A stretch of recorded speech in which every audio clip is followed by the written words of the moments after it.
नमस्कार दोस्तों, मैं मोहनलाल स्वागत करता हूं आपका हमारे YouTube चैनल जित मास्टर स्टडी पर। हम भारतीय राज्य व्यवस्था के तहत पंचायती राज संस्थाओं का अध्ययन कर रहे थे, जिसके तहत हमने पंचायती राज संस्थाओं के विकास के संदर्भ में जो मुख्य समितियां बनाई गई हैं, उन समितियों के द्वारा जो सिफारिशें की गई हैं उनका अध्ययन किया था। आज हम पंचायती राज संस्थाओं के संवैधानिकरण का अध्ययन करेंगे, कॉन्स्टिट्यूशनलाइजेशन ऑफ पंचायती राज का अध्ययन करेंगे।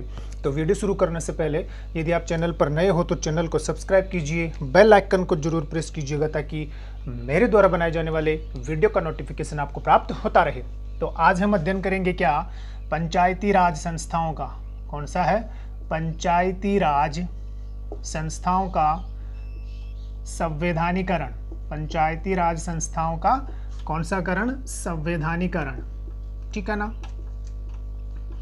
तो पंचायती राज जो संस्थाएं हैं, इनके संवैधानिकरण की अगर हम बात करें तो मैंने कल आपको एक बात बताई थी कि आपकी अशोक मेहता समिति, ठीक है ना, जो बनाई गई थी जनता पार्टी की सरकार के द्वारा 1977 में। तो अशोक मेहता समिति आपकी एल.एम. सिंघवी समिति जो राजीव गांधी की सरकार के द्वारा बनाई गई।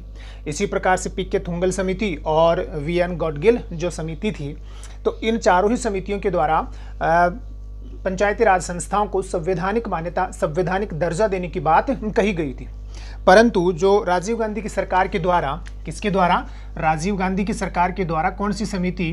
एल.एम. सिंघवी समिति जो बनाई गई थी। इस सिंघवी समिति की सिफारिश पर, किसकी सिफारिश पर? सिंघवी समिति की सिफारिश पर राजीव गांधी की सरकार ने, सिफारिश पर किसकी सरकार ने? राजीव गांधी जी की सरकार ने, मतलब उस समय प्रधानमंत्री थे आपके कौन से? राजीव गांधी। तो राजीव गांधी की सरकार ने पंचायती राज संस्थाओं को संवैधानिक दर्जा देने के लिए 64वां संविधान संशोधन, कौन सा?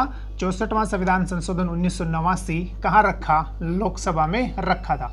ये लोकसभा से तो पारित हो गया, लेकिन राज्यसभा से पारित नहीं हो पाया। अतः ये अधिनियम अंत में क्या हो गया? समाप्त हो गया। और क्या नहीं हो पाया? पंचायती राज संस्थाओं को संवैधानिक मान्यता नहीं दी जा सकी। ठीक है। तो पहला मतलब कौन सी समिति की सिफारिश पर? एल.एम. सिंघवी समिति की सिफारिश पर। यद्यपि आप ध्यान रखना कि गॉडगिल समिति 1988, पी.के. थंगुल समिति 1988 और अशोक मेहता समिति 1977 के द्वारा भी पंचायती राज संस्थाओं को संवैधानिक मान्यता दिए जाने की रिकमेंडेशंस की गई थी। ठीक है ना। तो इतना आप ध्यान रखोगे। इसके बाद में आपकी नरसिम्हा राव जी की विश्वनाथ प्रताप सिंह की सरकार आई। मतलब वीपी सिंह की जो सरकार थी, प्रधानमंत्री थे उस समय कौन? वीपी सिंह जी की जो सरकार थी। तो वीपी सिंह की सरकार के द्वारा भी संवैधानिक मान्यता देने का क्या किया गया था? प्रयास किया गया, लेकिन वो भी क्या रहे? आपके असफल रहे। उनके कार्यकाल में भी पंचायती राज संस्थाओं को क्या नहीं किया जा सका? संवैधानिक मान्यता नहीं दी जा सकी। ठीक है। उसके बाद में आपकी सरकार आई, किसकी? नरसिम्हा राव जी की सरकार। किसकी? पी.वी. नरसिम्हा राव जी की सरकार। ठीक है। तो पी.वी. जो नरसिम्हा राव जी की जो सरकार थी, इस पी.वी. नरसिम्हा राव जी की सरकार के द्वारा पंचायती राज संस्थाओं को संवैधानिक मान्यता देने के लिए 72वां संविधान संशोधन विधेयक कहाँ रखा गया? लोकसभा में रखा गया। यहाँ आप ये भी ध्यान रखना कि पी.वी. नरसिम्हा राव जी की सरकार के द्वारा स्थानीय स्वशासन, मतलब पंचायती राज संस्थाओं को और नगरीय स्वशासन की जो संस्थाएं हैं उनको संवैधानिक मान्यता दिलवाने के लिए लोकसभा में 72वां एवं 73वां संविधान संशोधन विधेयक रखा था। ठीक है ना। तो दोनों विधेयक जो है ना वो किसके द्वारा रखे गए थे? नरसिम्हा राव जी की सरकार के द्वारा ही रखे गए थे। तो आपको क्या ध्यान रखना है कि पी.वी. नरसिम्हा राव जी की सरकार के द्वारा पंचायती राज संस्थाओं को संवैधानिक मान्यता दिलवाने के लिए कौन सा? 72वां संविधान संशोधन विधेयक। कौन सा है? 72वां संविधान संशोधन विधेयक। ठीक है ना। क्या है ये? 72वां संविधान संशोधन विधेयक है।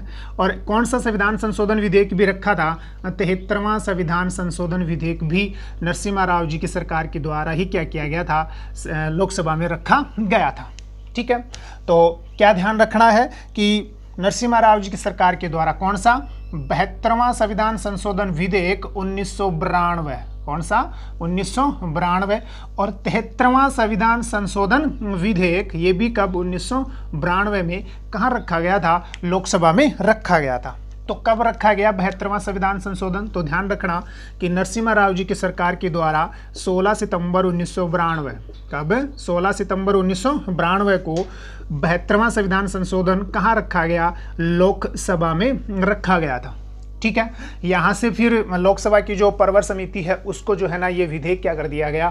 भेज दिया गया। और अंततः लोकसभा से 22 दिसंबर 1992 को एवं राज्यसभा से, किससे? राज्यसभा से कब? 23 दिसंबर 1992 को ये 72वां संविधान संशोधन विधेयक क्या हो गया? पारित हो गया। मतलब दोनों सदनों से क्या कर दिया गया? इसको पारित कर दिया गया। लोकसभा से ये कब पारित हुआ? तो लोकसभा से ये आपका पारित हुआ है कब? लोकसभा से पारित हुआ 22 दिसंबर 1992 को। और राज्यसभा से ये पारित हुआ कब? ये 23 दिसंबर 1992 को। ठीक है, अंततः आपके राष्ट्रपति के द्वारा, उस समय राष्ट्रपति थे आपके कौन से? राष्ट्रपति शंकर दयाल शर्मा। कौन थे? राष्ट्रपति शंकर दयाल शर्मा जी के द्वारा। तो राष्ट्रपति शंकर दयाल शर्मा जी के द्वारा कब? 20 अप्रैल, कब? 20 अप्रैल 1993 को क्या कर दिए गए? इन विधेयकों के ऊपर हस्ताक्षर कर दिए गए। ठीक है ना। तो आपको क्या ध्यान रखना है कि जो 72वां संविधान संशोधन जो विधेयक था, जो नरसिम्हा राव जी की सरकार के द्वारा पंचायती राज संस्थाओं को संवैधानिक मान्यता दिलाने के लिए लोकसभा मतलब संसद में रखा गया था, वह विधेयक अंततः किसके, कौन से अधिनियम के नाम से? 73वें संविधान संशोधन अधिनियम के नाम से पारित हुआ। किसके नाम से? 73वें संविधान संशोधन अधिनियम के रूप में क्या हो गया? अधिनियम के रूप में पारित हो गया। ठीक है, तो आपको क्या क्या बातें ध्यान रखनी है? एक तो आपको डेट ध्यान रखनी है कि 72वां एवं 73वां संविधान संशोधन जो विधेयक हैं वो लोकसभा एवं राज्यसभा में कब रखे गए एवं कब पारित हुए। तो क्या ध्यान रखना है कि 72वां संविधान संशोधन 1992 और 73वां संविधान संशोधन 1992 लोकसभा में कब रखे गए? आपके 16 दिसंबर 1992 को। लोकसभा से पारित हुए कब? 22 दिसंबर 1992 को। और राज्यसभा से पारित हुए कब? 23 दिसंबर 1992 को। 72वां जो संविधान संशोधन था इसको राष्ट्रपति शंकर दयाल शर्मा के द्वारा कब अनुमति दी गई? 20 अप्रैल 1993 को अनुमति दे दी गई।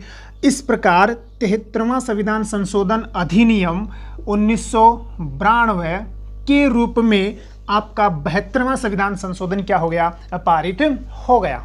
ठीक है, तो ये तो बात इसकी। अब ये जो 73वां संविधान संशोधन अधिनियम है, 73वां संविधान संशोधन अधिनियम 1992 है, ये कब लागू हुआ? ठीक है ना, उसकी चर्चा करें। तो एक बार इसका स्क्रीनशॉट ले लीजिए। अंततः क्या हुआ कि जो 73वां संविधान संशोधन अधिनियम है, कौन सा? 73वां संविधान संशोधन अधिनियम, 73वां संविधान संशोधन अधिनियम 1992। ठीक है, इसकी डिटेल आपको बता दी गई है। तो जो 73वां संविधान संशोधन अधिनियम 1992 है, जो लोकसभा से 22 दिसंबर 1992 को पारित हुआ और राज्यसभा से 23 दिसंबर 1992 को और 20 अप्रैल 1993 को राष्ट्रपति शंकर दयाल शर्मा के द्वारा क्या कर दी गई? इसे अनुमति प्रदान कर दी गई। ठीक है, तो ये जो 73वां जो संविधान संशोधन अधिनियम था ये कब लागू हुआ? ये 24 अप्रैल, कब लागू हुआ? 24 अप्रैल 1993 को क्या कर दिया गया? संपूर्ण देश में लागू कर दिया गया। संपूर्ण देश में क्या कर दिया गया? अभी लागू कर दिया गया, कुछ विशिष्ट क्षेत्रों को छोड़कर। उनकी भी चर्चा करेंगे हम आगे। तो कब लागू हुआ ये ध्यान देना, ये कब लागू हुआ? 24 अप्रैल 1993। तो आपको कितनी डेट ध्यान रखनी है? डेट देखना, 16 सितंबर 1992। ठीक। 22 दिसंबर 1992 लोकसभा से, 23 दिसंबर 1992 राज्यसभा से, 20 अप्रैल 1993 राष्ट्रपति के द्वारा क्या मिलना, अनुमति मिलना, और 24 अप्रैल 1993 को 73वां संविधान संशोधन अधिनियम 1992 संपूर्ण देश में क्या कर दिया गया, लागू कर दिया गया। इसी वजह से प्रति वर्ष 24 अप्रैल को क्या मनाया जाता है, राष्ट्रीय पंचायती राज दिवस मनाया जाता है। क्या मनाया जाता है, राष्ट्रीय पंचायती राज दिवस मनाया जाता है। कितनी तारीख को, 24 अप्रैल को, ठीक, ध्यान रख लोगे। दूसरा 73वां जो संविधान संशोधन अधिनियम है, कौन सा, 73वां जो संविधान संशोधन अधिनियम है, ये 24 अप्रैल 1993 को संपूर्ण देश में क्या कर दिया गया, लागू कर दिया गया, और राज्यों को क्या कर दिया गया, बाध्य कर दिया गया कि वो अपने यहाँ 73वें संविधान संशोधन को 1 वर्ष के अंदर क्या करे, लागू करे। तो राजस्थान ने 73वें संविधान संशोधन अधिनियम को कब लागू किया, तो ध्यान रखना कि राजस्थान में, किसमें, राजस्थान में कौन से संविधान संशोधन को, 73वें संविधान संशोधन अधिनियम को कब लागू किया गया, 23 अप्रैल 1994 को क्या किया गया, लागू किया गया। कहाँ, राजस्थान में। कब लागू हुआ, 23 अप्रैल 1994 को। किस नाम से लागू किया गया, तो ये भी ध्यान रखना, किस नाम से लागू किया गया, राजस्थान राज्य पंचायती राज अधिनियम।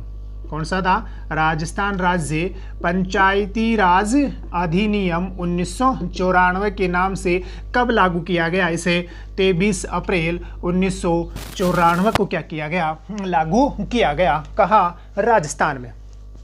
इस समय राजस्थान में मुख्यमंत्री कौन हुआ करते थे, तो ध्यान रखना 23 अप्रैल 1994 को जब राजस्थान में 73वां संविधान संशोधन लागू हुआ, तो उस समय राजस्थान के सीएम हुआ करते थे कौन, भैरव सिंह शेखावत जी। कौन हुआ करते थे, भैरव सिंह शेखावत राजस्थान के क्या हुआ करते थे, आपके सीएम हुआ करते थे।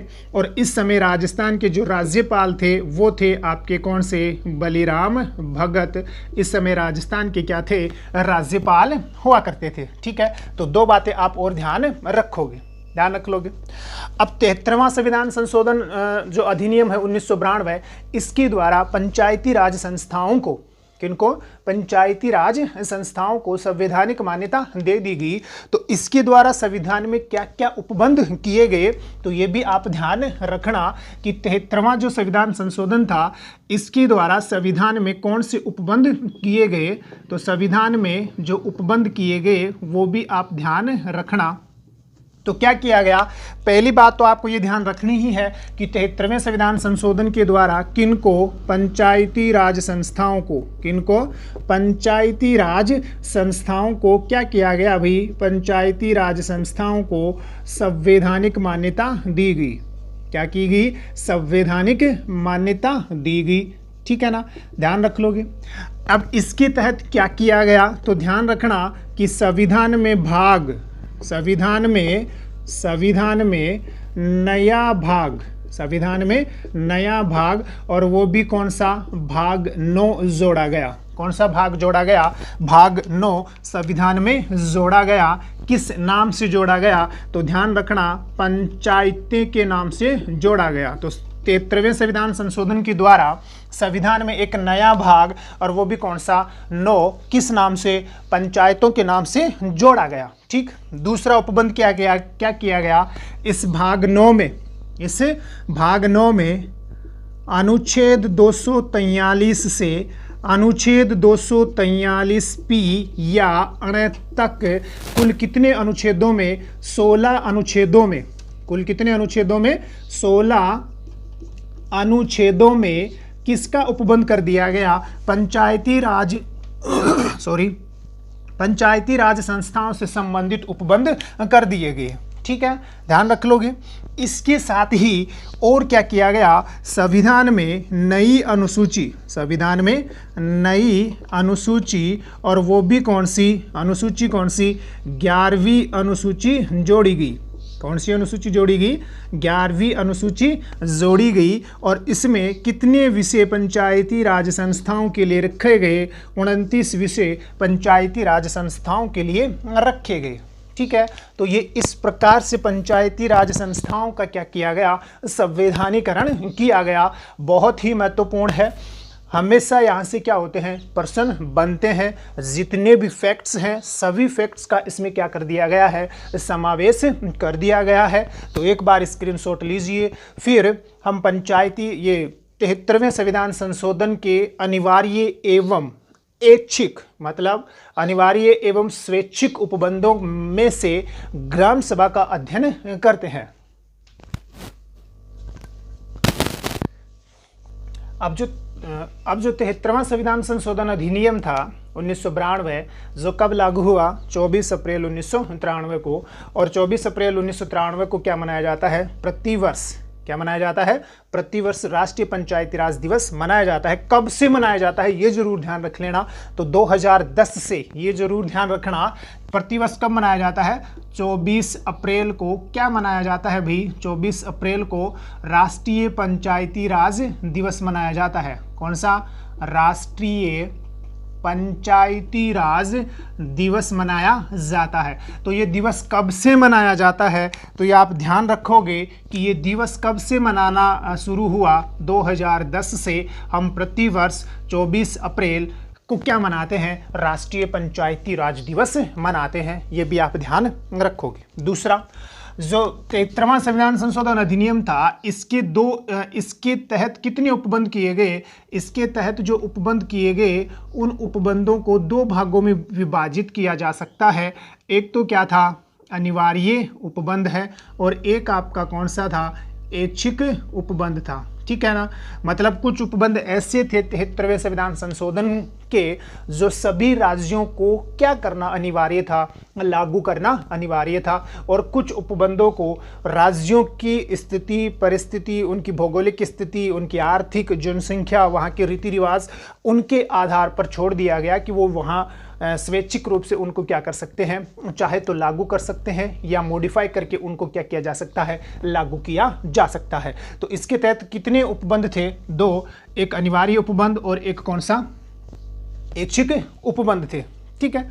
दूसरा, पंचायती राज जो संस्थाएं हैं 73वें संविधान संशोधन 1992 के द्वारा इनको संवैधानिक मान्यता दे दी गई।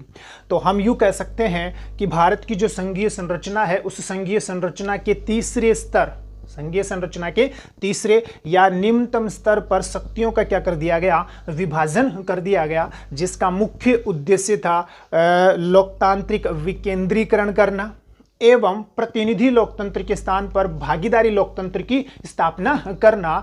ताकि क्यों किया गया?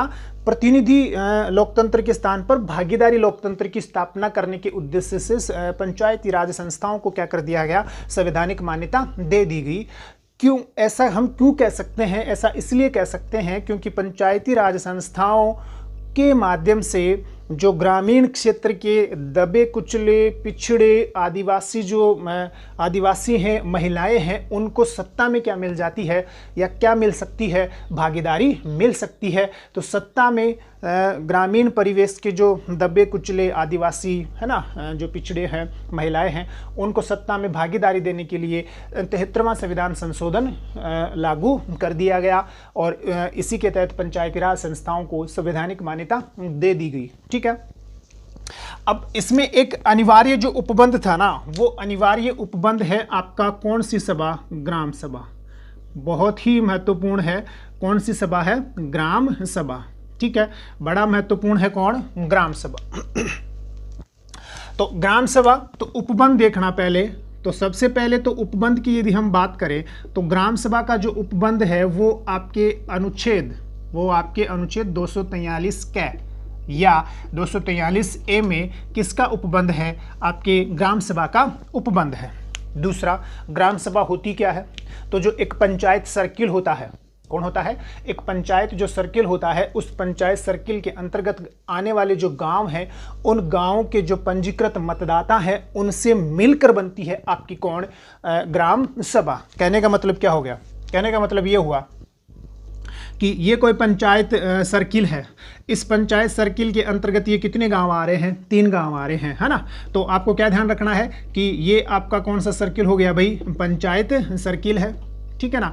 इस पंचायत सर्किल के अंतर्गत ये 3 गांव आ रहे हैं, इन तीनों गांवों से मिलकर क्या बनती है, ये पंचायत सर्कल बनती है। तो इन तीनों गांवों के जो मतदाता हैं, इन तीनों गांव के जो मतदाता हैं या जिनका नाम मतदाता सूची में पंजीकृत है या जिनकी आयु कितनी वर्ष हो चुकी है, 18 वर्ष कंप्लीट हो चुकी है, ठीक है, या जिनको सार्वभौमिक वयस्क मताधिकार प्राप्त है, उनसे मिलकर क्या बनती है, आपकी ग्राम सभा बनती है, ठीक है ना। तो ग्राम सभा, सीधा सा प्रश्न बनता है ग्राम सभा के ऊपर कि ग्राम सभा क्या होती है। तो आपको परिभाषा में ध्यान रखना है कि एक पंचायत सर्किल के अंतर्गत आने वाले गांव या गांव के समूह के जो पंजीकृत मतदाता है अथवा जिनकी आयु 18 वर्ष कंप्लीट हो चुकी है अथवा जिनके पास मताधिकार का अधिकार है, मत देने का अधिकार है, या जिनके पास सार्वभौमिक वयस्क मताधिकार है, उनसे मिलकर बनती है कौन, आपकी ग्राम सभा, ठीक है ना। तो उसको क्या कहा जाता है, ग्राम सभा कहा जाता है, ध्यान रख लोगे। उपबंध कहाँ हो गया आपका, 243 कै में हो गया, ठीक है। दूसरा, ग्राम सभा जो है ना, हमने देख लिया उपबंध, ग्राम सभा की परिभाषा हमने क्या कर ली, आपको बता दी कौन सी परिभाषा, ठीक है। दूसरा, ग्राम सभा का गठन कैसे होगा, तो गठन जिस प्रकार की आपकी परिभाषा है कि एक गांव या गांव के समूह में या एक पंचायत सर्किल के अंतर्गत आने वाले पंजीकृत मतदाताओं से मिलकर बनती है आपकी कौन सी, ग्राम सभा, ठीक है। दूसरा, ग्राम सभा जो होती है ना, इस ग्राम सभा की बैठकों की यदि हम बात करें, किनकी बात करें, बैठकों की यदि हम बात करें, है ना, ग्राम सभा की बैठकें जो होती हैं यदि हम इनकी बात करें तो ध्यान रखना कि ग्राम सभा की वर्ष में 4 बैठकें होती हैं। कितनी, 4 बैठकें होती हैं। कब कब होती है, तो आपकी कौन सी जनवरी को, 26 जनवरी को होती है, 1 मई को होती है ना, 15 अगस्त को होता है और 2 अक्टूबर को क्या आयोजित की जाती है, ग्राम सभा की बैठकें आयोजित की जाती हैं, ठीक है। परंतु यहाँ सबसे ज़्यादा महत्वपूर्ण बात जो है याद रखनी है आपको कि राजस्थान में, ध्यान देना, जो आपका राजस्थान पंचायती राज महत्वपूर्ण है, राजस्थान पंचायती राज जो अधिनियम है 1994, ध्यान से देखना, राजस्थान पंचायती राज अधिनियम 1994 की धारा 8 कै, ठीक है ना। तो ध्यान से देखना कि राजस्थान पंचायती राज अधिनियम 1994, राजस्थान पंचायती राज अधिनियम 1994 की धारा कै में ग्राम सभा एवं ग्राम सभा की बैठकों से संबंधित उपबंध किया गया है, ठीक है, ध्यान रखोगे। अब इस धारा 8 कै में ये उपबंध किया गया है कि ग्राम सभा की बैठकों की तिथि निर्धारित करने का जो दायित्व है वो संबंधित जिला के जिला अधिकारी के पास है। तो आप ध्यान रखना कि सामान्य तौर पर आपकी जो ग्राम सभा होती है उसकी साल में 4 बैठकें होती हैं। राजस्थान पंचायती राज अधिनियम की धारा 8 के अनुसार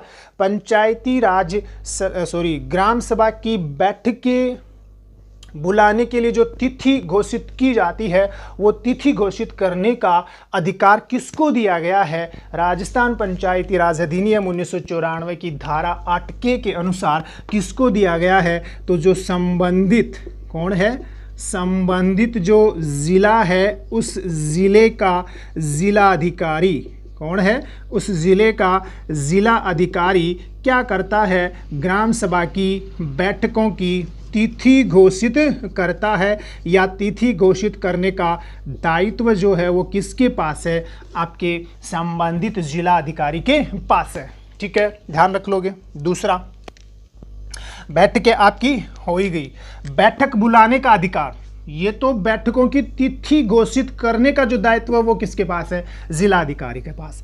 बैठक बुलाने का जो अधिकार है, ध्यान से देखना, कौन सा, बैठक बुलाने का जो अधिकार है वो किसके पास है, तो वो देखना, बैठक बुलाने का जो अधिकार है वो किसके पास है, सरपंच के पास है यदि सरपंच अनुपस्थित होता है तो किसके पास होता है? उप सरपंच के पास होता है। मतलब ग्राम सभा की बैठक कौन बुलाता है? सरपंच बुलाता है। सरपंच की अनुपस्थिति में कौन बुलाता है? उप सरपंच बुलाता है। यद्यपि तिथि घोषित करने का जो दायित्व है वो किसको सौंपा गया है? वो संबंधित जिला अधिकारी को सौंपा गया है, धारा 8 के अनुसार। ध्यान रख लोगे। तो बैठक बुलाने का आपका क्या हो गया? अधिकार हो गया। किसके पास है? आपके सरपंच के पास है। दूसरा आगे का आपको क्या ध्यान रखना है? कोरम। बैठक की जो कोरम है ना, गणपूर्ति, कोरम या गणपूर्ति जो है ना, वो कुल ग्राम सभा की सदस्य संख्या का कितना होना चाहिए? 1/10वां भाग क्या होना चाहिए? ये इसकी कोरम होती है। ठीक है ना। जो कुल आपकी ग्राम सभा है, उस ग्राम सभा की कुल जो सदस्य संख्या है, उस कुल सदस्य संख्या का कितना बटा भाग? 1/10वां भाग क्या होती है? ग्राम सभा की कोरम होती है। और इसमें 1/10वां भाग में जनसंख्या के अनुसार SC, ST, OBC और जो महिलाएं होती हैं उनका प्रतिशत निर्धारित होता है। ठीक है। तो ध्यान रखना कि जो ग्राम सभा होती है, उस ग्राम सभा की बैठक की जो कोरम होती है वो आपकी कितनी होती है? ग्राम सभा की कुल सदस्य संख्या का 1/10वां भाग होती है। ठीक है ना। वैसे ध्यान रख लेना कि किसी भी सभा की कार्यवाही शुरू करने के लिए उस सभा की कुल सदस्य संख्या का 1/10वां भाग क्या होती है? उसकी कोरम होती है। ग्राम सभा की भी यही है, विधानसभा की भी यही है, विधानमंडल की भी यही है, लोकसभा की भी यही है और राज्यसभा की कोरम भी यही है। ठीक है, ध्यान रख लोगे। दूसरा, अध्यक्षता कौन करता है? ये बड़ा महत्वपूर्ण है कि ग्राम सभा की अध्यक्षता कौन करता है। ठीक है ना। तो अध्यक्षता के बारे में आपको क्या ध्यान रखना है कि ग्राम सभा की जो अध्यक्षता है ना, वो हमेशा कौन करता है? सरपंच करता है। अध्यक्षता कौन करता है? सरपंच करता है। सरपंच अगर अनुपस्थित है तो कौन करेगा? उप सरपंच किसकी अध्यक्षता करता है? आपकी ग्राम सभा की अध्यक्षता करता है। यदि दोनों ही अनुपस्थित हो, यदि दोनों ही अनुपस्थित हों तो ऐसी स्थिति में जो ग्राम सभा की बैठक में भाग लेने वाले जो सदस्य हैं, मतलब ग्राम सभा के जो सदस्य हैं, वो अपने में से उस बैठक विशेष के लिए क्या करते हैं? अध्यक्ष का निर्वाचन करते हैं। ठीक है ना। तो क्या ध्यान रखना है कि अध्यक्षता कौन करेगा? सरपंच। अगर सरपंच नहीं है तो उप सरपंच। यदि दोनों ही नहीं है तो ग्राम सभा स्वयं जो है ना, जिसको अध्यक्ष निर्वाचित करती है, वो क्या करता है? फिर ग्राम सभा की अध्यक्षता करता है। ठीक है। तो क्या क्या था कि उपबंध, तो उपबंध आपका 243 क में है। परिभाषा मैंने आपको बता दी। गठन किस प्रकार से होता है, बैठकें किस प्रकार से आयोजित होती हैं, बैठकें आयोजित करने का दायित्व किसका है, बैठक बुलाने का अधिकार किसका है, वो भी आपको बता दिया। बैठक की कोरम कितनी है, वो भी आपके पास हो गई। और बैठक की अध्यक्षता कौन करता है, ये भी आपके पास हो गया है। ग्राम सभा का काम क्या है? ग्राम सभा का काम क्या है? तो ध्यान रखना कि गांव के विकास कार्यों के लिए योजना बनाना, योजना का क्रियान्वयन करना। ग्राम के विकास के लिए, गांव के विकास के लिए योजनाएं बनाना, योजनाओं की प्राथमिकता तय करना, योजना का क्रियान्वयन करना और योजना का मूल्यांकन करना। ये सारे काम किसके होते हैं? आपके ग्राम सभा के होते हैं। ग्राम सभा जो होती है ना, इसमें जो भी निर्णय लिया जाता है उसके निर्णय को कोई भी चेंज नहीं कर सकता। ग्राम सभा में जो निर्णय लिए जाते हैं वो बहुमत के आधार पर लिए जाते हैं। किसके आधार पर? बहुमत के आधार पर निर्णय लिए जाते हैं। ग्राम सभा जो होती है ना, इसमें लोगों की क्या होती है? सीधी भागीदारी होती है। इसी वजह से ग्राम सभा भारत में एकमात्र वो संस्थान है जहां पर कौन से लोकतंत्र की, प्रत्यक्ष लोकतंत्र की क्या होती है? अभिव्यक्ति होती है। कौन से लोकतंत्र की? प्रत्यक्ष लोकतंत्र की क्या होती है? अभिव्यक्ति होती है। बहुत ही महत्वपूर्ण प्रश्न है। सीधा सा प्रश्न ये बनता है कि भारत की वो कौन सा निकाय है, कौन सी संस्था है जहां प्रत्यक्ष लोकतंत्र पाया जाता है? तो प्रत्यक्ष लोकतंत्र कहां पाया जाता है? आपके ग्राम सभा में पाया जाता है। बाकी भारत में कौन सा लोकतंत्र है? अप्रत्यक्ष लोकतंत्र है। प्रतिनिधित्व वाला क्या है? लोकतंत्र है, जहां पर जनता अपने प्रतिनिधियों के माध्यम से क्या करती है? शासन करती है। जबकि ग्राम सभा वो एकमात्र निकाय है जहां पर क्या पाया जाता है? आपका प्रत्यक्ष लोकतंत्र पाया जाता है। ठीक है। दूसरा, राजस्थान में सर्वप्रथम 1999 में 26 जनवरी 1999 को सीएम अशोक गहलोत के द्वारा सांगानेर जो पंचायत समिति है, उस सांगानेर पंचायत समिति की जो मुहाना ग्राम पंचायत है, कौन सी? मुहाना जो ग्राम पंचायत है, ध्यान रखना कौन सी है? मुहाना ग्राम पंचायत। इस मुहाना ग्राम पंचायत से कब? 26 जनवरी 1999 को किसका शुभारंभ किया गया? ग्राम सभा का शुभारंभ किया गया। किसके द्वारा? सीएम अशोक गहलोत के द्वारा। ठीक है, ध्यान रख लोगे। ये संपूर्ण बातें हैं आपके किसके संदर्भ में? ग्राम सभा के संदर्भ में। बहुत ही महत्वपूर्ण है और सभी जो तथ्य एग्जाम की दृष्टि से महत्वपूर्ण है उन सभी का यहाँ क्या कर दिया गया है? समावेश कर दिया गया है। तो आज के लिए इतना ही। वीडियो को ज़्यादा से ज़्यादा लाइक एवं शेयर कीजिए। जाने से पहले एक बार स्क्रीनशॉट भी ले लीजिए। धन्यवाद।